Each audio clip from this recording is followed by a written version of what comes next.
My brother's entitled pregnant wife secretly moved her parents into my home, calling me a pathetic leech. She literally tried to kick me out to give them my room, unaware my name is on the deed. What would you do if a complete stranger stood in the middle of your living room, pointed her perfectly manicured finger in your face, and ordered you to pack your bags and get out of your own house? A house you bled for. A house you sacrificed your youth for. I will tell you exactly what I did, but to understand the sheer audacity of this woman, you need to understand what this house means to me. My name is Caroline. I am 40 years old, single, and a freelance art director. It is 2 o'clock in the morning right now as I tell you this, and I am sitting at my beautiful, custom-cut quartz kitchen island, drinking a glass of cheap Pinot Noir. I do this often when I am stressed. The cool touch of the stone under my fingertips grounds me. This house, a beautiful 4-bedroom craftsman in the quiet suburbs of Portland, Oregon, is my entire world. It is my fortress. It is not just bricks and wood, it is the physical manifestation of 12 years of relentless, bone-crushing hustle. For over a decade, I worked 2 jobs simultaneously.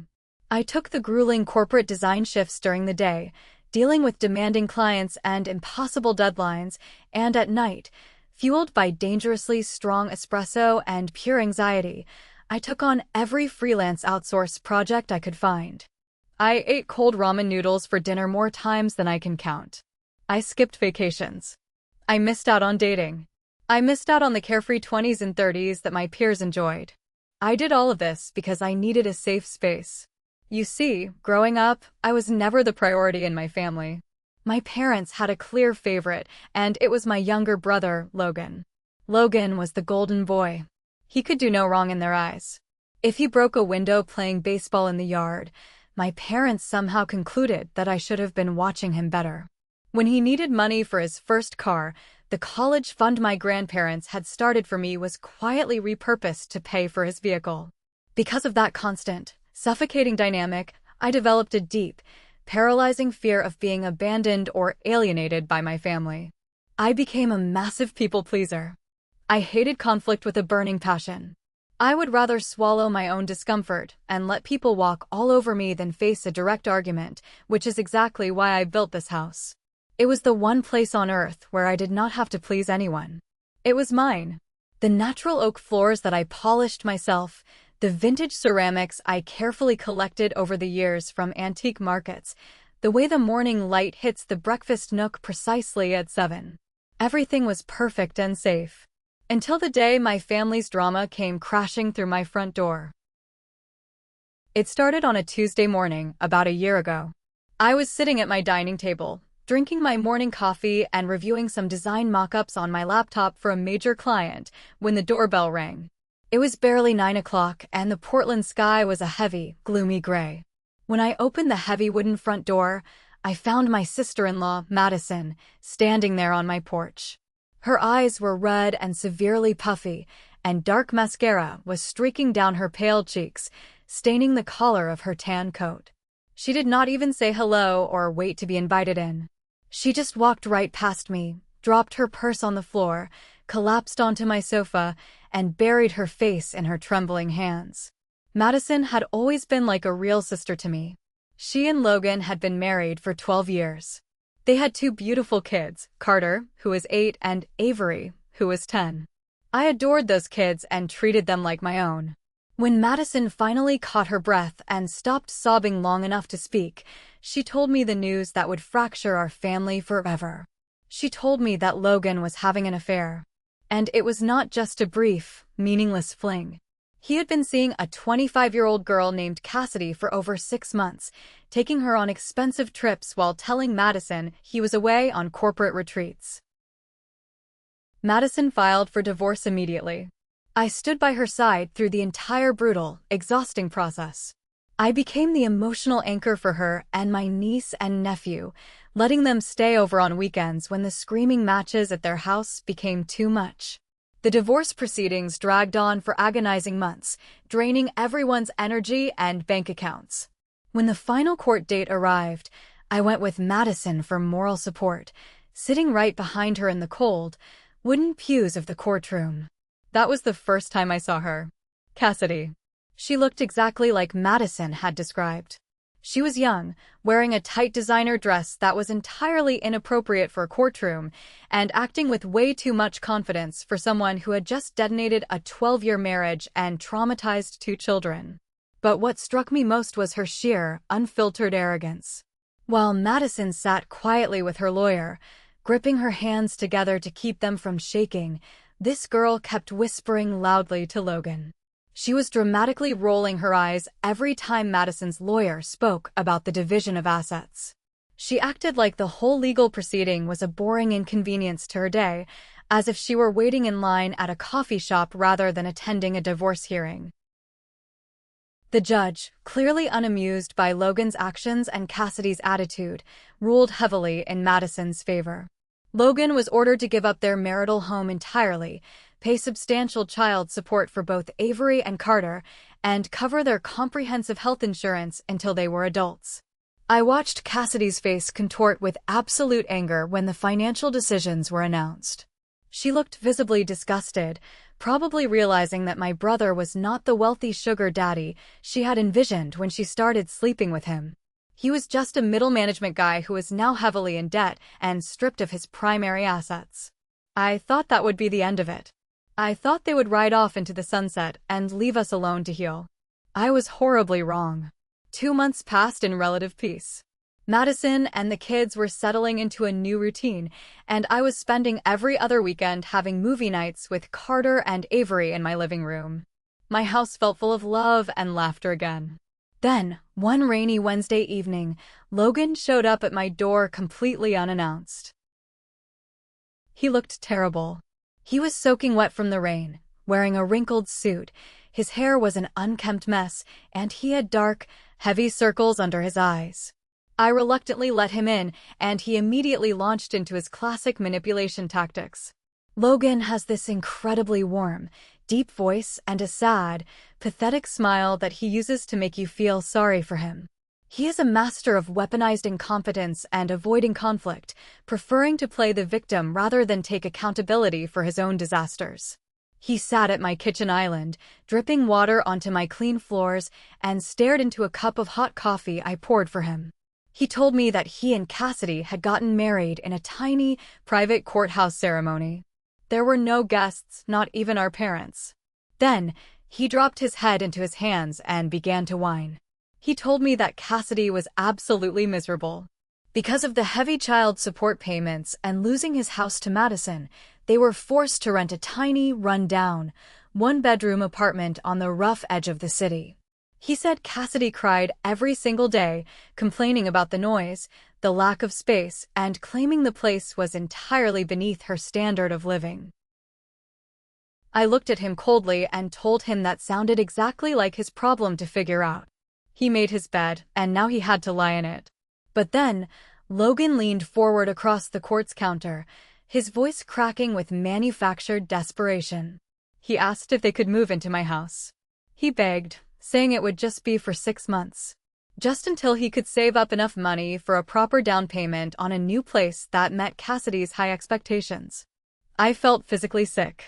The thought of that arrogant, home-wrecking girl living in my sanctuary, breathing my air and touching my things, made my skin crawl.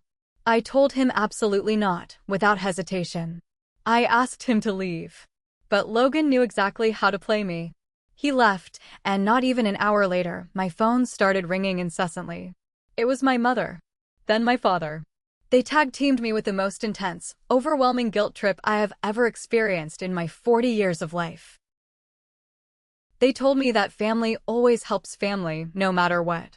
My mother said Logan made mistakes, but he was trying his hardest to build a new life with his new wife, and I was being a cold, bitter, and unforgiving sister. My father chimed in, saying I had all this empty space in my big house, and I was being selfish to hoard it while my brother suffered.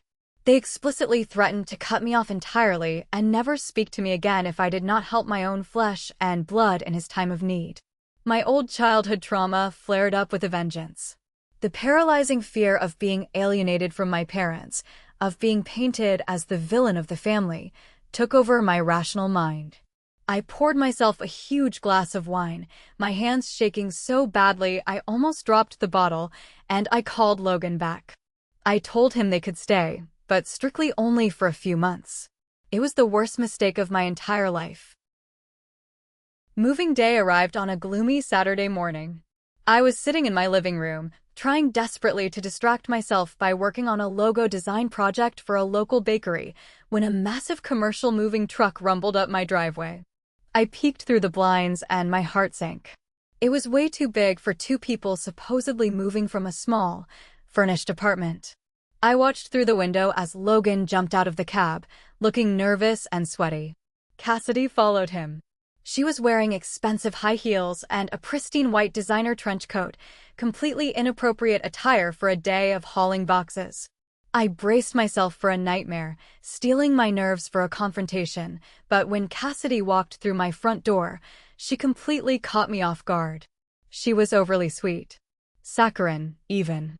She walked in carrying a bright pink box of expensive artisanal croissants from a fancy downtown bakery that I loved but rarely bought from because of the price. She greeted me with a voice dripping with honey, thanking me profusely for having them. She looked around my living room and told me my house was absolutely breathtaking. She claimed she wished she had my eye for interior design, specifically complimenting the natural oak flooring and the way I had arranged the lighting. She handed me the pastry box with a bright, perfect, practiced smile. I was deeply confused. This polite, complimentary woman was not the eye-rolling, arrogant girl I saw smirking in the courtroom. For the first entire week, Cassidy played the role of the perfect, unobtrusive guest flawlessly. She bought me expensive iced coffees in the mornings before I started work. She complimented my clothes when I came downstairs. Most importantly, she stayed completely out of my way while I worked in my office. I actually started to feel a wave of genuine relief wash over me. I thought to myself, maybe I judged her too harshly based on the divorce. Maybe this living arrangement will not be so bad after all. But there was one glaring, massive red flag that I intentionally chose to ignore because I wanted peace. The movers just kept bringing in boxes. Dozens and dozens of heavy cardboard boxes. There were at least 20 large wardrobe boxes clearly labeled with Cassidy's clothes, winter coats, and shoes alone. They brought in a massive, ornate vanity table that scraped my hallway wall, a heavy motorized treadmill, and enough luxury beauty products and bathroom supplies to stock a high-end salon. They were absolutely not packing light for a temporary, 6-month stay to save money. They were moving in permanently, bringing every single possession they owned. But I was so relieved by her fake kindness, so desperate to avoid any kind of conflict right out of the gate, that I said absolutely nothing. I smiled, ate the croissants, and let the Trojan horse walk right through my front gates, oblivious to the army hiding inside. About 2 weeks into their stay, the fragile illusion of peace shattered completely, and I realized exactly why Cassidy was acting so incredibly polite and deferential toward me. It was a Tuesday evening after dinner. I was taking the heavy recycling bins out to the garage when Logan followed me out, pulling the heavy door shut quietly behind him so Cassidy wouldn't hear. He looked completely panicked. He kept fidgeting with his hands, wiping sweat from his forehead and glancing nervously over his shoulder toward the door leading back into the house.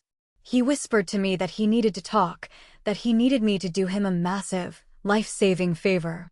His voice was shaking. I crossed my arms over my chest and glared at him. He looked utterly pathetic standing there among the garbage cans. He took a deep, shuddering breath and dropped 2 massive bombs on me that made the concrete floor feel like it was dropping out from under my feet. First, he told me Cassidy was pregnant. She was almost 3 months along. I felt the air violently leave my lungs. A baby. That explained everything. It explained the rushed, secret courthouse wedding, the desperate need to get out of a bad apartment immediately, and the sudden influx of baby catalogs mixed in with her mail. But then, Logan dropped the second bomb, the one that truly showed me what a manipulative coward my brother really was. He looked down at his shoes and muttered that he had forgotten to mention a small, insignificant detail to his new wife before they moved in. He told Cassidy that this house belonged to him. I stared at him, waiting for him to laugh, waiting for the punchline of a terrible joke. But there was no punchline. Logan, desperate to impress his young, demanding new wife and far too ashamed to admit he was broke and relying on his sister for a roof over his head, had lied through his teeth.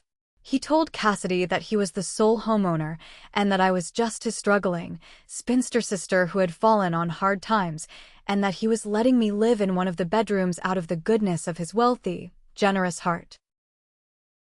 I hissed at him, trying desperately not to yell and alert Cassidy. I demanded to know if he was out of his mind, telling him he could not possibly lie about something this huge and easily disprovable. Logan lunged forward and grabbed my arms, his eyes wide and pleading like a cornered animal. He begged me to just play along. He used the baby as leverage, claiming the stress of finding out her husband was a liar and practically homeless would not be good for the fetus. He said if she found out the truth, she would leave him, and he would lose a second family in less than a year.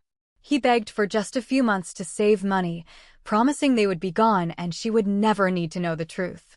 I wanted to scream until my throat bled. I wanted to march inside, grab her by her designer coat, and throw them both out into the street. But then he used that ultimate weapon against me again, the unborn child. My deep-seated fear of confrontation, combined with the heavy guilt of potentially harming a pregnant woman or causing a miscarriage due to stress, completely paralyzed me. I nodded slowly, feeling physically sick to my stomach, and agreed to live as a ghost in my own home. Entering the second month of them living in my house, Cassidy's pregnancy hit the 4-month mark. And with the arrival of her second trimester, the sweet, croissant-buying girl vanished entirely as if she had never existed. Her polite mask did not just slip, she ripped it off, threw it away, and revealed the entitled tyrant underneath. She started using her pregnancy as an absolute, impenetrable shield for horrendous, selfish behavior. The supposed morning sickness began, and my beautiful, pristine kitchen became a hazardous waste zone. Cassidy would sleep until noon or 1 o'clock every single day. When she finally woke up, she would wander downstairs in her silk pajamas, make a massive breakfast, and leave the destruction behind for me to deal with. She would leave bowls filled with crusty, dried milk and soggy cereal practically glued to my expensive quartz countertops. Greasy, empty fast food wrappers from her late-night cravings piled up on my dining table. When I came home from a long, grueling day of client meetings, exhausted and starving, I would find the kitchen completely destroyed. Because I hate confrontation and Logan was always conveniently at work or locked in the bathroom, I would just silently scrub the counters myself, gritting my teeth. Instead of cooking the healthy meals I enjoyed, I started eating cold pizza over the sink and drinking my Pinot Noir in the dark before retreating to my bedroom. Then came the arbitrary dietary and sensory demands.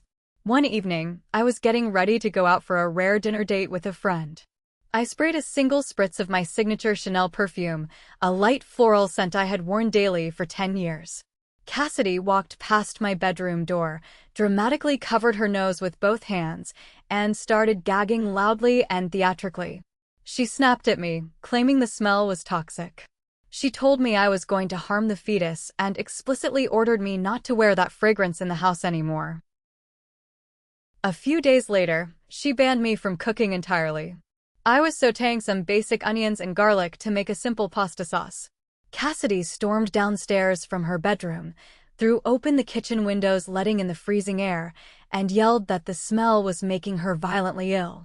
She declared a total, immediate ban on cooking garlic, onions, and beef in the house. I was paying the mortgage, paying the skyrocketing utility bills, and buying all the expensive organic groceries because Logan claimed he was too broke to pitch in, yet I was reduced to eating bland, boiled chicken and plain rice in my own dining room just to keep the peace. My hard-earned sanctuary had officially become a prison. If you are enjoying this story so far, please hit that like button on the video, subscribe to the channel, and leave a comment down below with the name of the city you are living in. Every single comment helps the video reach a wider audience, and I appreciate you so much for it. By the time we reached the 3rd month of their stay, the house no longer felt like mine in any capacity. Walking through the front door felt like stepping into a stranger's hotel lobby where I was an unwelcome guest. Cassidy had entered what she enthusiastically described to her friends on the phone as her nesting phase. But instead of preparing a nursery in the guest room, she decided to nest in my entire communal living space, erasing my presence room by room. It started with small, infuriating things. I have a collection of beautiful, vintage, handmade ceramics that I spent 12 years curating from various antique markets across the state. They were displayed beautifully on the custom floating shelves I had installed in the living room. One afternoon, I came out of my home office to grab a glass of water and found the shelves completely bare. Cassidy had unilaterally packed all my precious ceramics into cheap cardboard boxes and shoved them carelessly into the damp garage. In their place, she had set up cheap, tacky, mass-produced wooden signs she bought off the internet featuring quotes like "Live, Laugh, Love" and "Boss Babe." When I asked her what she was doing and why she touched my things, she did not even bother to look up from scrolling on her phone. She just sighed loudly, rolled her eyes, and casually stated that my decorations were depressing, outdated, and did not fit the modern aesthetic she wanted for her family. I was so stunned by the sheer, unapologetic audacity that I literally could not formulate a sentence to argue back. Then came the thermostat wars. It was late autumn in Portland, crisp and chilly outside, but certainly not freezing. Cassidy decided that being pregnant meant she required tropical temperatures at all times. She routinely cranked the central heating up to 80 degrees. The house felt like a suffocating sauna.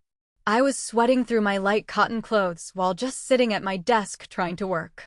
When I gently turned it down to a normal, comfortable 70 degrees, she would immediately march over, crank it back up, and loudly complain that I was maliciously trying to freeze her unborn baby.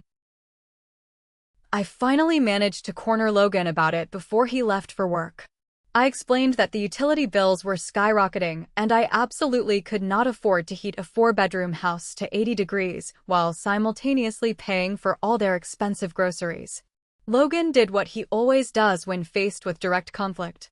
He grabbed his leather briefcase, quickly kissed Cassidy on the forehead to appease her, and practically ran for the front door. He called back without making eye contact, telling us to figure it out ourselves because he had a massive deadline at work and could not deal with the stress. The heavy door slammed shut, leaving me completely alone with a woman who genuinely believed I was a pathetic squatter residing in her home. The rage inside me was starting to bubble dangerously close to the edge. The invasion of my sanctuary did not stop at the tacky decor or the unbearable temperature. Cassidy began a hostile, systematic takeover of the entire downstairs floor plan. Her thick pregnancy catalogs, various baby name books, and expensive prenatal yoga mats were strewn across every available surface of my living room. She treated the space like it was her personal, private lounge, completely ignoring the fact that I lived there too. Because she slept all day, she was wide awake and full of energy at night. I usually like to unwind after a 14-hour workday by sitting on the couch and watching a little television on the big screen in the living room. It was my only way to mentally decompress before trying to sleep. But the second I would turn the TV on, Cassidy would emerge from the guest room, wrap herself in a thick blanket, stand in the doorway, and glare at me with absolute contempt. She demanded that I keep the television off entirely after 6 in the evening. She claimed the blue light from the screen was giving her severe migraines and that the noise was stressing out the baby. When I reasonably suggested she just stay in her room and close the door if the light and noise bothered her, she scoffed at me in disbelief. She told me, with her voice dripping with venom, that this was her husband's house. She explicitly stated that she should not have to hide in a bedroom like a prisoner simply because his sister refused to get a job, get a life, and get her own place. I sat there in the dark living room, the television powered off, my hands shaking uncontrollably with suppressed anger. My internal monologue was screaming at maximum volume. I hated her with every fiber of my being, but more than that, I hated myself for letting it get this far. I deeply resented my parents for manipulating me into this nightmare living situation with their threats of abandonment. I resented Logan for being a weak, pathetic liar who used me as a meat shield to protect his own ego. Most of all, I resented that I was still so terrified of causing a scene that I let this girl walk all over me. So, I did what I always did. I retreated. I walked back to my bedroom, locked the heavy wooden door behind me, and drank my wine in complete silence. I was surviving in my own house by making myself as small and invisible as physically possible. But every person has a breaking point, and mine was approaching rapidly. The absolute breaking point finally arrived on a rainy Thursday afternoon. Madison called me around noon and asked if she could drop Carter and Avery off for a few hours while she went to a specialist doctor's appointment. I was genuinely thrilled. I missed the kids terribly, and having their innocent energy around always made the house feel warm and alive again. Madison dropped them off around 2 in the afternoon. I set them up in the living room with a giant, colorful box of Legos and some healthy snacks. They were being incredibly well-behaved, practically angels. They were not yelling, crying, or running around the house. They were just quietly sitting on the rug, building a complex spaceship and occasionally giggling softly with each other. I was sitting at the kitchen island nearby, finally getting some focused design work done, feeling peaceful for the first time in months.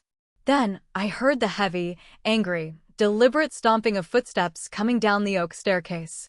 Cassidy appeared at the bottom of the stairs. She was wearing her usual expensive silk pajamas, her pregnant belly now clearly visible, and her face was twisted into a horrific mask of pure, unfiltered fury.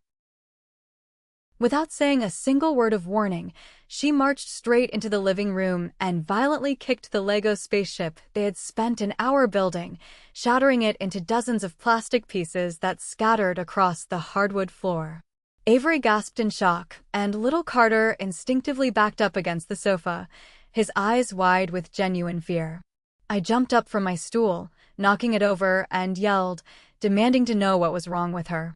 Cassidy ignored me and turned her rage directly on the terrified kids. She pointed a shaking finger at my niece and nephew and screamed at the top of her lungs, calling them loud, stupid brats. She told them they were just as pathetic and useless as their mother, accusing them of purposely ruining her peace and quiet. She demanded that they get out of her husband's house right that second. Seeing those innocent, traumatized kids cowering in fear from a grown woman snapped something deep and primal inside my brain. The people-pleasing, conflict-avoidant version of Caroline died permanently in that exact moment. A cold, fierce, mama bear protective instinct took over my entire body. I stepped right between Cassidy and the children, shielding them from her view. I told her, my voice dangerously low and steady, to never speak to them like that again as long as she lived. Cassidy just laughed directly in my face. She challenged me, asking what I was going to do about it. She taunted me, asking if I would complain to Logan. She reminded me that she thought I was just a guest, a moocher living off her husband's charity, and stated that I and those brats meant absolutely nothing to her family. Right at that moment, the front door opened and Logan walked in from work. Seeing him, Cassidy immediately changed her demeanor, bursting into fake, hysterical, heaving tears. She ran to him, burying her face in his chest, and lied through her teeth, claiming I brought the kids over specifically to torture her and stress the baby. Logan looked at me, looked at the crying kids, looked at his sobbing wife, and completely panicked. Instead of defending his own flesh and blood children, he chose the path of least resistance. He announced loudly that he was leaving for a 5-day business trip to Chicago immediately to let things cool off. He grabbed a pre-packed overnight bag from the hall closet and fled the house before I could even formulate an argument. He left me entirely alone with Cassidy, perfectly setting the stage for the final, explosive showdown that was about to occur. The Friday after Logan fled to Chicago passed in a tense, suffocating, and incredibly heavy silence. With my cowardly brother safely hiding out in a different time zone under the guise of an emergency corporate meeting, Cassidy and I avoided each other like two dangerous predators forced to circle the exact same small territory. I stayed completely locked inside my home office on the ground floor. I threw myself entirely into my freelance design work, staring at my dual monitors until my eyes physically ached and my vision blurred. I tried desperately to ignore the heavy, deliberate thumping of Cassidy's footsteps right above my head in the guest room. I thought the absolute worst was over for the weekend. I genuinely thought I could just keep my head down, wear my noise-canceling headphones, and survive in my own personal prison until Logan returned to handle the massive mess he had created. I was incredibly, almost laughably naive. Saturday morning arrived with a bitter, cold, biting wind that rattled the window panes of my craftsman house. I woke up at exactly 6 o'clock in the morning, desperately needing a few precious hours of absolute peace before Cassidy emerged from her slumber to begin her daily routine of complaints and demands. I walked into my beautiful kitchen, running my hand along the cold quartz countertops, and brewed a massive pot of dark roast coffee. I poured myself a large ceramic mug, wrapping both hands around it to absorb the heat, and stood by the large bay window in the living room. I watched the dry, brown autumn leaves blow violently across my concrete driveway. For a brief, fleeting moment, the house actually felt like mine again. It was completely quiet. It smelled like rich, dark coffee instead of the heavy, suffocating, artificial vanilla air fresheners that Cassidy constantly sprayed in every room to mask the smell of whatever she deemed offensive that day. Then, at exactly 10 o'clock in the morning, the heavy brass doorbell rang. It was not a quick, polite, normal ring. It was 3 long, aggressive, continuous buzzes that echoed loudly and offensively through the silent, vaulted hallway of my home. I set my coffee mug down on the kitchen island, a deep frown creasing my forehead. I was completely confused. I was not expecting any package deliveries on a Saturday morning, and Madison had texted me earlier to say she had taken Carter and Avery to a children's birthday party across town. I walked slowly to the front door and peered through the narrow glass side panel. Instantly, I felt all the warm blood drain entirely from my face, leaving my skin cold and clammy. Standing right there on my front porch were an older man and woman I had never seen before in my entire life. The man had a thick, unkempt gray mustache and was wearing a bright blue nylon windbreaker zipped all the way up to his chin. The woman had overly processed, brassy blonde hair that looked stiff with hairspray and a sharp, pinched face with thin, disapproving lips. But the most alarming part of the entire scene was not their unfamiliar faces, it was the sheer volume of luggage surrounding them. Flanking the older couple on my wooden porch were 4 massive, hard-shell suitcases, 2 overstuffed canvas duffel bags, and a very large, taped-up cardboard box.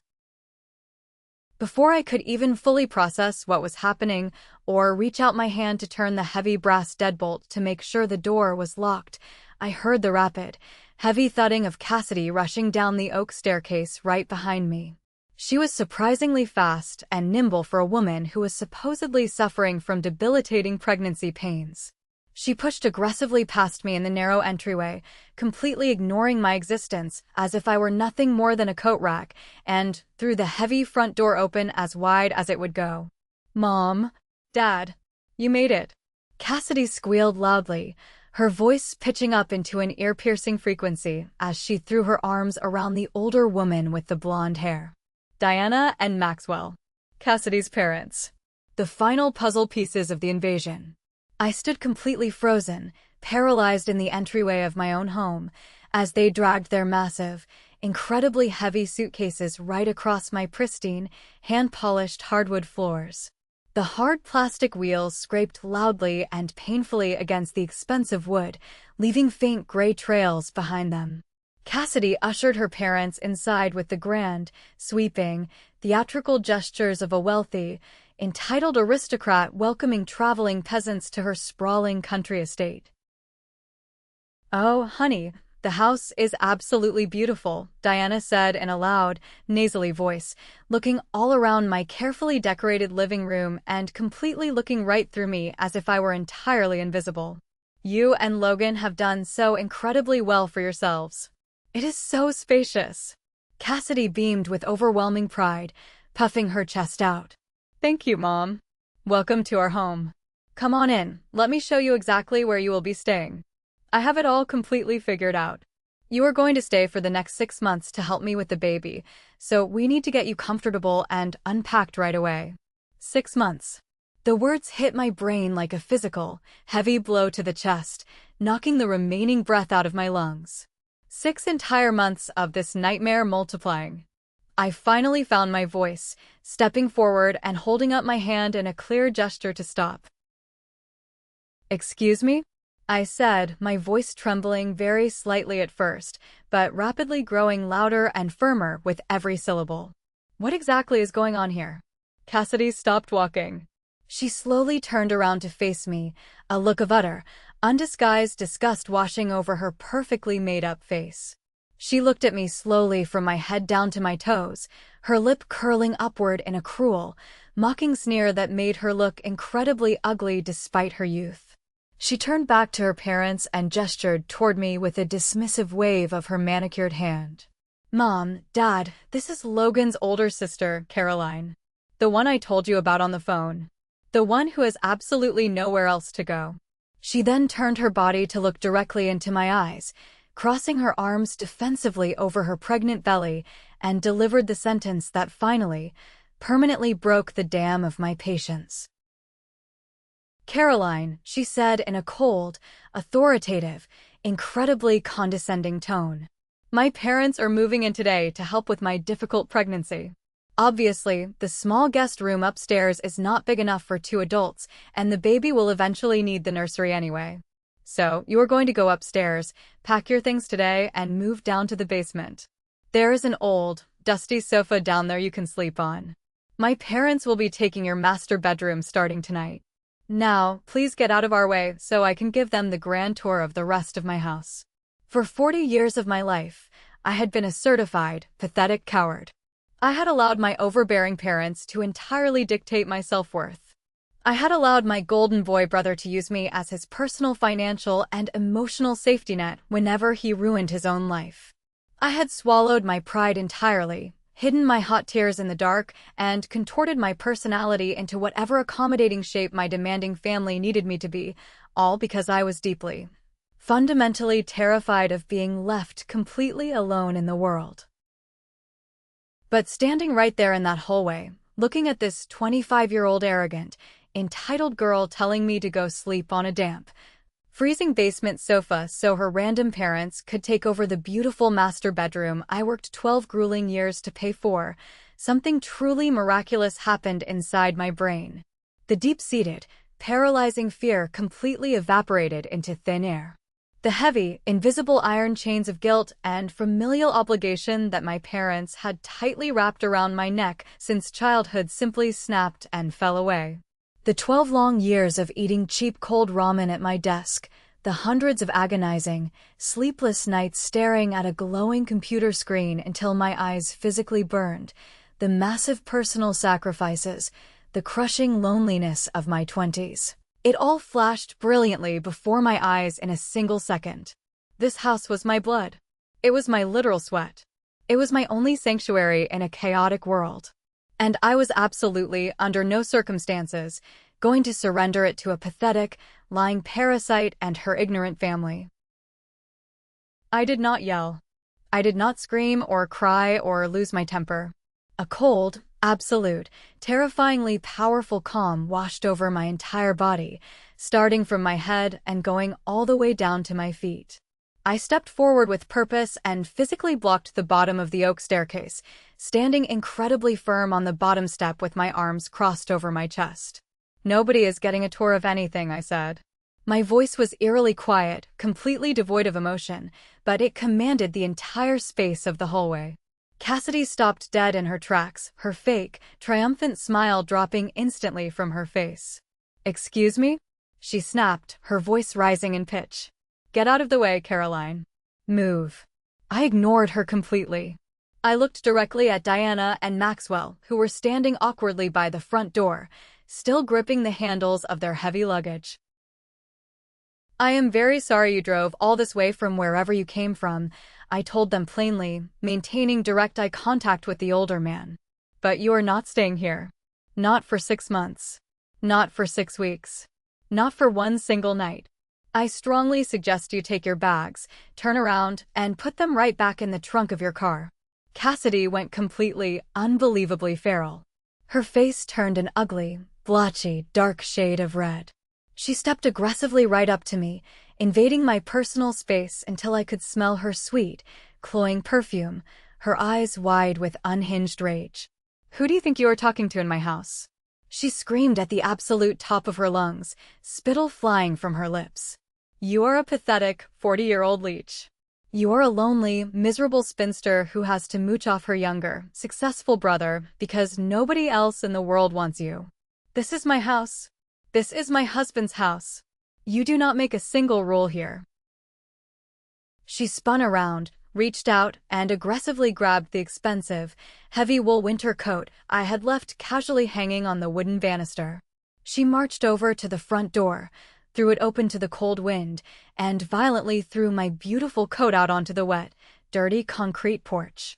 "I am officially evicting you," Cassidy shrieked, her voice echoing down the street, pointing a violently shaking finger toward the open door and the gray sky outside. "Pack your garbage into bags and get out of my house right this second, or I swear to God I will call the police and have you physically removed for trespassing and harassment." Her parents watched the entire explosive scene in stunned, uncomfortable silence. They clearly, genuinely believed their daughter's completely fabricated narrative that I was a hostile, unhinged, dangerous squatter who was maliciously refusing to leave their wealthy son-in-law's beautiful property. I looked calmly out the door at my expensive coat lying ruined on the wet concrete. I looked slowly back at the three of them standing in my entryway. And then, for the first time in several miserable months, I smiled. It was not a happy, joyful smile. It was a dark, hollow, incredibly satisfied, and dangerous smile. "Call them," I whispered, my voice cutting through her screaming like a knife. Cassidy's eyes narrowed into tiny slits. She genuinely thought I was completely bluffing. She thought I was just a desperate, cornered squatter trying to buy a few extra minutes of time. She whipped her expensive, oversized smartphone out of the pocket of her silk robe, her long acrylic fingers aggressively jabbing at the glass screen. "Fine. You want to do this the hard, humiliating way?" she yelled, her chest heaving with exertion. She dialed 911 and purposely put the phone on a loud speakerphone setting, so I could hear every single word of my impending doom. When the emergency dispatcher answered the call with a professional tone, Cassidy immediately, flawlessly turned on the dramatic waterworks. It was a terrifyingly impressive, Oscar-worthy performance of pure manipulation. Her voice trembled perfectly, she forced real tears into her eyes, and she began hyperventilating loudly into the microphone. "Please, you have to send someone to help me right now," Cassidy cried to the dispatcher, her voice cracking with fake terror. "I am 6 months pregnant, and there is a highly hostile, unstable woman in my house who is violently refusing to leave. She is my husband's sister. We let her stay here temporarily out of pure charity because she is homeless, and now she is screaming at me and violently threatening me and my elderly parents. I am absolutely terrified she is going to physically hurt my unborn baby. Please send police officers immediately." The dispatcher, sounding concerned, assured her in a calm voice that multiple patrol officers were on the way to the address. Cassidy abruptly hung up the phone, wiped her fake, crocodile tears away in one swift motion, and glared at me with absolute, venomous, glowing triumph. "You are going to be leaving this neighborhood in metal handcuffs, you crazy, ungrateful witch," she spat at me, crossing her arms again. I did not say a single, solitary word in response to her insults. I simply turned my back on them, walking slowly and deliberately into my kitchen. I calmly pulled a glass from the cabinet, filled it with ice cubes from the refrigerator dispenser, and poured myself a tall glass of filtered water. The cool water felt absolutely amazing on my dry, tight throat. Then, I walked right back past them in the hallway, completely ignoring their furious glares, and went directly into my home office. I closed the heavy solid wood door behind me with a soft click. I walked over to the back of my closet, pushed aside some winter clothes, and knelt down in front of the heavy, black, Fireproof metal safe bolted securely into the floorboards. I carefully keyed in the 6-digit digital code, turned the heavy steel handle, and pulled the heavy door open. Reaching inside, I pulled out a thick, heavy manila folder. Inside that specific folder was my entire life's validation. There was the original, heavy stock paper property deed, officially stamped, signed, and notarized by the county clerk. There were my most recent, paid-in-full mortgage statements from the bank. There were the official property tax records for the last 5 consecutive years. Every single piece of paper, every single legal document, had one name, and one name only, printed clearly and boldly in black ink: Caroline. I walked back out to the kitchen, carrying the heavy manila folder under my arm. Cassidy and her parents were standing awkwardly in the living room, whispering aggressively to each other, clearly planning how they were going to rearrange my furniture once I was hauled away to jail. I pulled out one of the tall bar stools at the quartz kitchen island and sat down comfortably. I placed the manila folder neatly and squarely on the counter right in front of me. I took another long, refreshing sip of my ice water, rested my hands on the cool stone, and simply waited. I had never ever felt so incredibly powerful in my entire life. The chronic, vibrating anxiety that usually ruled my nervous system and dictated my every action was completely, miraculously gone. It was replaced entirely by a thrilling, electric, deeply satisfying anticipation. I was about to watch a train wreck, and I had a front-row ticket.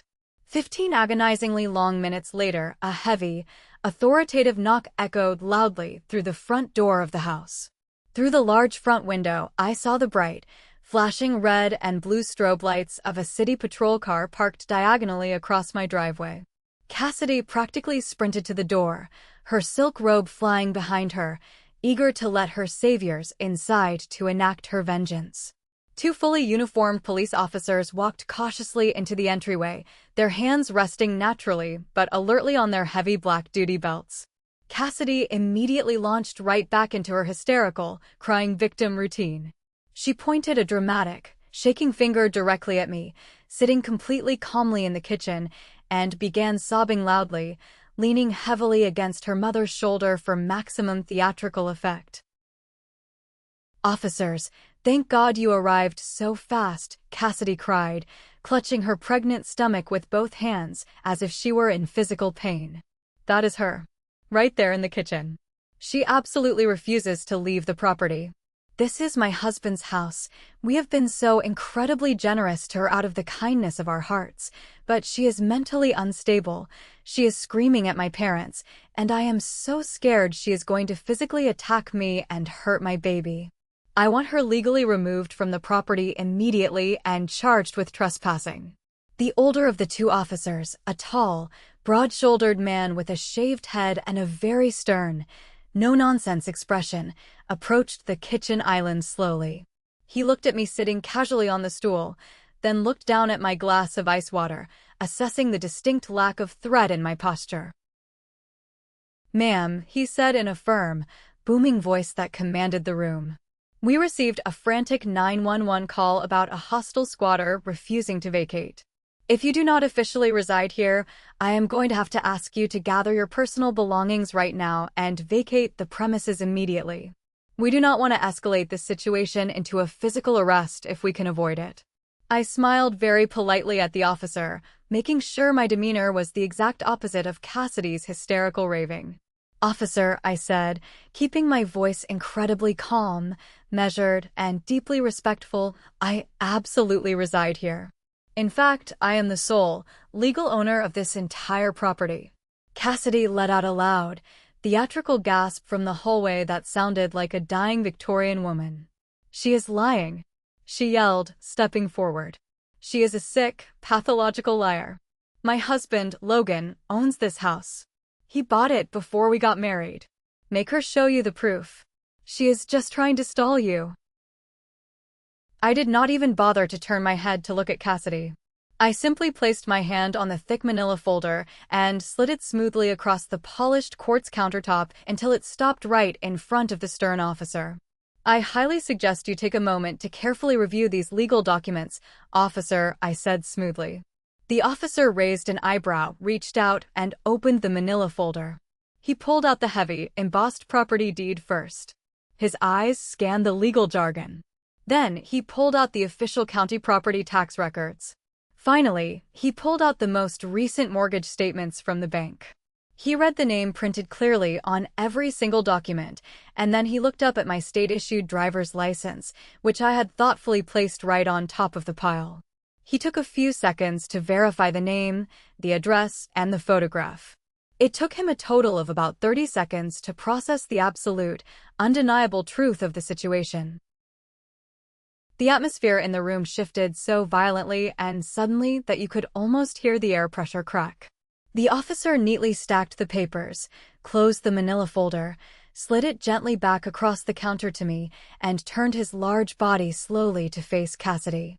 His previously stern, neutral expression had hardened significantly into one of intense professional annoyance and an absolute, chilling lack of amusement. "Ma'am," the officer said, his deep voice echoing loudly and clearly in the suddenly quiet house. "When you called emergency services, you explicitly stated that this was your husband's property." "It is," Cassidy insisted, her voice pitching much higher now, a slight, trembling edge of genuine panic starting to bleed rapidly through her arrogant confidence. "He told me it is." "No, ma'am, it absolutely is not," the officer stated bluntly, shutting her down completely. "I have just reviewed the official county deed, the banking statements, and the tax records. This property belongs solely and exclusively to this woman sitting right here. Your husband's name is nowhere to be found on any of these legal documents. You do not own this house. He does not own this house. She does." I will never, for as long as I live on this earth, forget the exact look on Cassidy's face in that precise, beautiful moment. It was an absolute masterpiece of human emotion breaking down in real time. The arrogant, triumphant, evil smirk vanished entirely from her face, wiped away as if by magic. It was replaced instantly by utter, profound confusion. Her brow furrowed deeply. Then, as the reality of the officer's words finally penetrated her brain, the confusion morphed into profound, paralyzing shock. And finally, as she realized exactly what Logan had done to her, her face melted into absolute, soul-crushing, unadulterated humiliation. Her jaw physically dropped open. Her face drained of all healthy color until her skin looked like pale, sickening gray ash. She looked wildly at the officer, then turned her head to look at her equally shocked parents, and finally, slowly, agonizingly, her horrified, wide eyes met mine across the room. I picked up my glass of ice water, looked her dead in the eye, and raised the glass to her in a silent, mocking, incredibly cold toast. Diana and Maxwell stood completely frozen by the front door, their hands still rigidly gripping the plastic handles of their heavy luggage. They looked at their daughter in pure, undisguised horror. They realized instantly that they had packed up their lives and driven across the state only to be dragged into a massive, humiliating, deeply pathetic lie. "There must be some kind of mistake," Cassidy stammered, her voice barely a breathy whisper now, all her previous bravado completely annihilated. "Logan said. Logan specifically told me." "Your husband lied to your face," I said, my voice cutting through the thick silence of the room like a freshly sharpened, frozen blade. "He is completely broke. He pays the vast majority of his mediocre salary to his ex-wife in court-ordered child support. I let you live here out of pure, misguided pity because you were pregnant and living in a dump, and you repaid my generosity by treating me like absolute garbage in my own home." The second police officer, who had been standing quietly near the door observing the entire exchange, stepped forward, pulling a small black notepad out of his breast pocket. "Ma'am," he said directly to Cassidy, his tone severe. "You purposely called the emergency 911 line to falsely report a violent intruder and attempt to execute an illegal, fraudulent eviction on the actual, legal property owner. Falsifying a police report and misusing emergency services is a serious crime. We could arrest you right now. However, since you are visibly pregnant, we are going to let the homeowner decide how to proceed. Now, the actual homeowner has the absolute legal right to demand you leave the premises immediately, or you will be the one arrested for trespassing. Cassidy completely broke down. There was no fake, theatrical crying this time. There were no crocodile tears. She collapsed heavily against the hallway wall, sliding down until she was sitting on the hardwood floor, sobbing uncontrollably into her hands. The brutal reality had finally hit her. She realized she was not the wealthy, powerful mistress of a grand suburban estate, but a practically homeless, deeply foolish pregnant woman married to a chronic, pathetic liar. Her father, Maxwell, had clearly heard absolutely enough. His face was a mask of furious embarrassment. Without saying a single word of comfort to his weeping daughter, he violently grabbed the handles of two of the massive suitcases, spun around on his heel, and walked straight out the open front door into the cold wind. Diana followed closely behind him, her face burning a bright, humiliating red. They did not even bother to look down at their sobbing daughter on the floor as they completely abandoned her to the mess she had created. The two police officers lingered in the entryway just long enough to ensure Cassidy was not going to become physically violent or destructive. Once they were satisfied that her spirit was completely broken, they tipped their hats to me and left, closing the front door quietly behind them. The house fell into a deafening, heavy silence, broken only by the sound of Cassidy's genuine, pathetic, heaving sobbing echoing from the hallway floor. She did not try to argue with me anymore. She did not yell or threaten me. After about 10 minutes of crying on the floor, she slowly, painfully picked herself up. She kept her head bowed down, refusing to make eye contact with me, and practically crawled up the oak staircase to the guest bedroom, locking the door firmly behind her. I walked out of the kitchen, stood at the bottom of the stairs, and called out to her through the locked door. "You have exactly 12 hours to pack your massive wardrobe and all your ridiculous boxes," I announced loudly and clearly. "I want you completely gone by tomorrow morning, or I will call those officers back to drag you out." 10 minutes later, my smartphone started vibrating violently on the kitchen counter, buzzing loudly against the quartz. I walked over and looked at the screen. It was Logan. Cassidy had obviously called him in a total, screaming panic. I let the phone ring until it stopped. He immediately called again. I let it go straight to voicemail. He called a third consecutive time, and I finally picked up the phone, pressing accept and putting the call on loudspeakerphone. "Caroline, what the hell did you just do?" Logan screamed through the phone speakers, his voice cracking with hysteria. The loud, chaotic sound of a busy Chicago airport terminal echoed loudly in the background. "Cassidy is having a total, complete mental breakdown.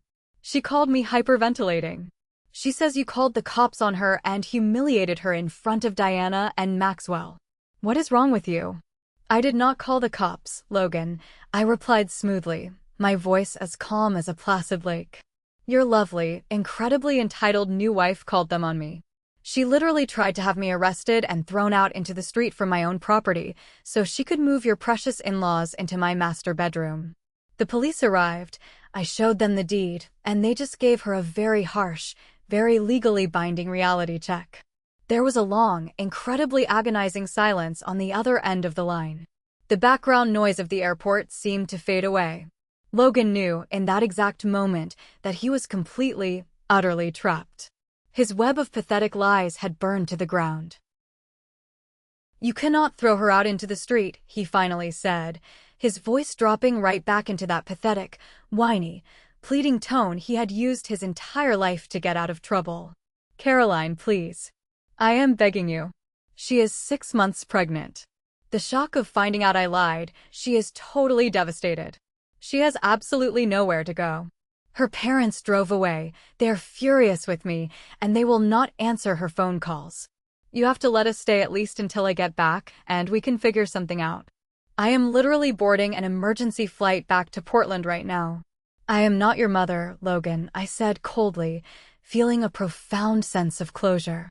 "And I am absolutely not your emotional meat shield anymore. You created this massive disaster with your endless lies and your chronic cowardice. You wanted to play the big, wealthy provider, and now the bill has come due. You can figure it out yourself." Tomorrow morning, her bags will be sitting on the front porch, and if she is still inside, she leaves in handcuffs. I reached out and pressed the red button, hanging up the phone. I then powered the phone off completely, silencing any further desperate attempts at manipulation. I walked upstairs, went into my bedroom, and went to sleep. I slept better, deeper, and more peacefully that night than I had in the last 12 years of my life. Sunday morning arrived with a pale, weak sunlight filtering through the clouds.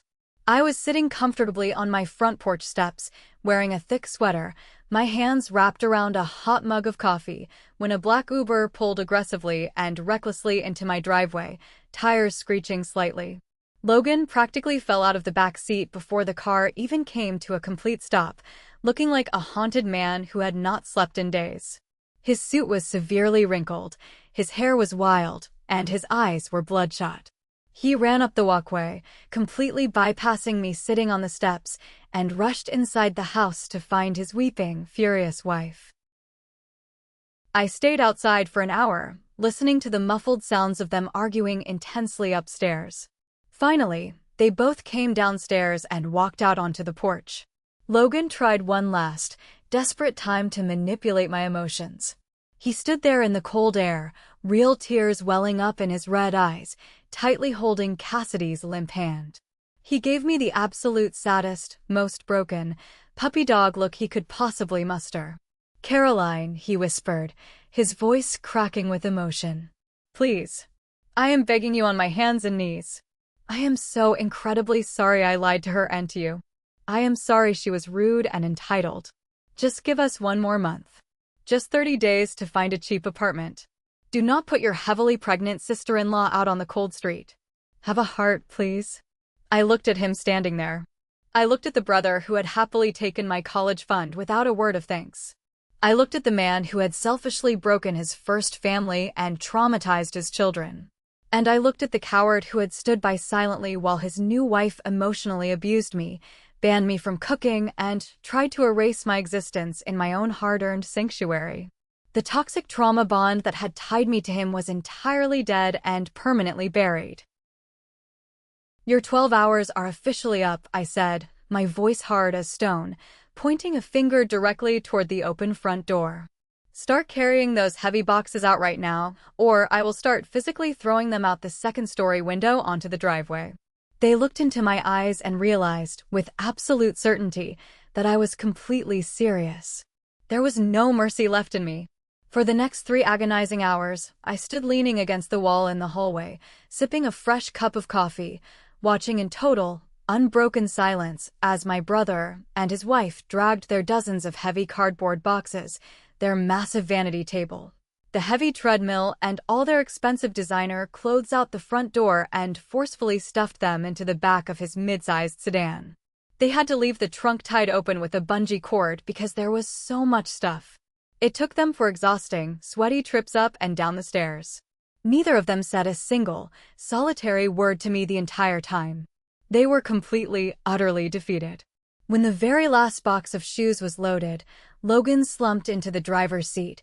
Cassidy practically crawled into the passenger seat, staring blankly ahead, and they slowly drove away down the street, disappearing around the corner. The familial fallout from my actions was immediate, brutal, and exactly what I had feared my entire adult life. Yet, when it actually happened, I felt absolutely nothing but a profound, weightless relief. By Monday evening, my phone rang.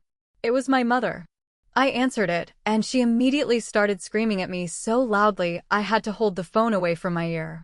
She yelled for 20 straight minutes without taking a breath, calling me a heartless, evil monster. She called me a cruel, bitter spinster who was jealous of her brother's happiness. She said I was a disgusting disgrace to the family name for throwing a poor, helpless, pregnant woman out into the cold streets. She told me I was officially disowned, that I was dead to her, and that she never wanted to see my face or hear my voice again for as long as she lived. I listened quietly until she finally ran out of breath. "Okay," I said simply. "Goodbye." Then I hung up the phone. I went into my phone settings and permanently blocked both my mother's and my father's phone numbers. The crippling fear of abandonment that had controlled my every decision for my entire adult life vanished completely the very second I realized that their love was entirely conditional on my willingness to be used, abused, and cast aside for Logan's benefit. Losing them was not a punishment, it was an emancipation. I later heard through the grapevine of mutual family friends that Logan and Cassidy had no choice but to crawl back to Diana and Maxwell, begging desperately for forgiveness and a place to stay. They are currently living in her parents' unfinished, cramped, freezing basement. Cassidy apparently complains bitterly about the dampness and the lack of space every single day, making everyone miserable. And Logan is being forced to work massive amounts of exhausting overtime hours just to afford the exorbitant rent her furious parents are now charging them as punishment for the humiliation. As for me, the very first thing I did after Logan drove away was walk through my beautiful house and open every single window on the ground floor. I let the crisp, clean, freezing autumn air blow violently through the rooms, completely purging the stifling, unnatural heat and washing away the lingering, sickening smell of those cheap vanilla air fresheners. I walked into the damp garage, retrieved my heavy cardboard boxes, and carefully, lovingly placed my beautiful, handmade vintage ceramics back onto the floating shelves in the living room exactly where they belonged. I took Cassidy's cheap, mass-produced wooden quote signs, carried them outside, and threw them directly into the outdoor garbage bin. That evening, I took a long, incredibly hot, luxurious shower. I sprayed 3 heavy spritzes of my signature Chanel perfume on my neck, breathing in the rich, floral scent deeply without fear of complaint. I went downstairs into my kitchen, took out a sharp chef's knife, and chopped up an entire bulb of fresh garlic and a massive white onion. I seared a thick, expensive cut of beef, cooking the most incredibly fragrant, delicious, savory steak dinner I had eaten in months. The smell of garlic and searing meat filled the entire house, and it smelled like absolute victory. I poured myself a large glass of my absolute favorite, expensive Pinot Noir. But this time, I was not hiding in my dark bedroom, drinking it quickly to numb my anxiety and escape my reality. I was sitting properly at my beautiful dining table, bathed in the warm, golden glow of the crystal chandelier, raising my glass in a quiet, triumphant toast to myself. My sanctuary was finally, truly mine again, and I would never let anyone take it from me. The following weekend, I invited Madison over. She brought Carter and Avery. We ordered 3 large pepperoni pizzas, turned the television volume up as loud as we wanted, and spent the entire evening sitting on the living room rug, building a massive, sprawling, incredibly complex Lego castle. The house echoed with the sound of genuine, unfiltered laughter, completely free from toxic lies, emotional manipulation, and arrogant entitlement. So, looking back at the absolute chaos, the years of manipulation, the betrayal, and finally kicking out a 6-month pregnant woman to protect my own peace and my own sanctuary, I have to ask the ultimate question. Am I the jerk in this situation, or did my lying brother and his incredibly entitled wife get exactly the brutal reality check they deserved? Thanks for watching. If you haven't subscribed yet, please hit that subscribe button and turn on notifications so you never miss out on the daily drama. Drop your thoughts in the comments below, and I'll see you in the next story.